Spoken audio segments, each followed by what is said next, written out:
So from this same initial start position in Remedy Master, Ethan moves to save himself by barring me out with his elbow and with the collar tie. From here, if he's able to establish a belt hold on the other side through his pummels or what have you, I've begun to lose my position. If I don't take the appropriate tempo to execute the third scholar, he may then transition to a full body lock. In any case that you look at this, it's a progressive loss of position. He's able to reestablish some measure of control, and now he's moved to what would be considered a dominant position in wrestling. Here, I need to get his head moving up and back. The way that we're going to do that is through a throat grip with a reversed hand. I'm going to drive under and begin breaking his posture. If I'm mean, I can use these as an anchor point, and I take my thumb and curl it in behind his trachea. Obviously that would be pretty damaging in a ludic environment. You can just use a flipper and lever under his jawline. From here, I've got his posture broken. I'm seated in my hips. He's no longer, I've neutralized his ability to put me down. My left hand now traps his back to prevent him from taking the step. And we can put him to the ground. Detail on the fourth scholar throat grab.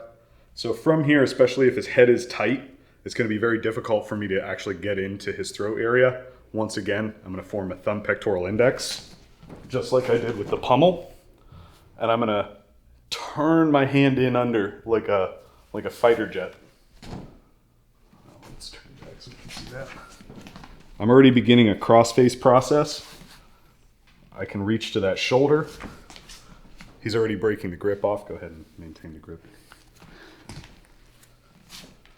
And I'm pressing against the throat. Just this is enough to begin our process of the takedown.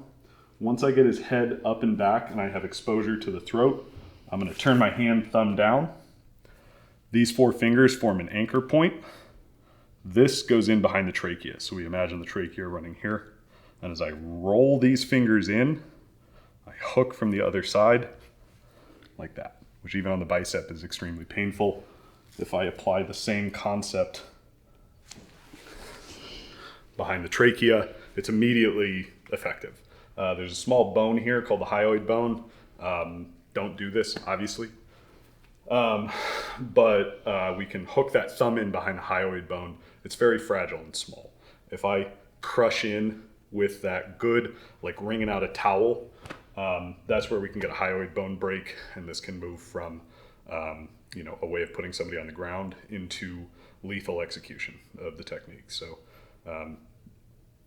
use analogs, get a bob like the Century bob dummy, but don't do this to your friend. There's plenty of analogs to practice with.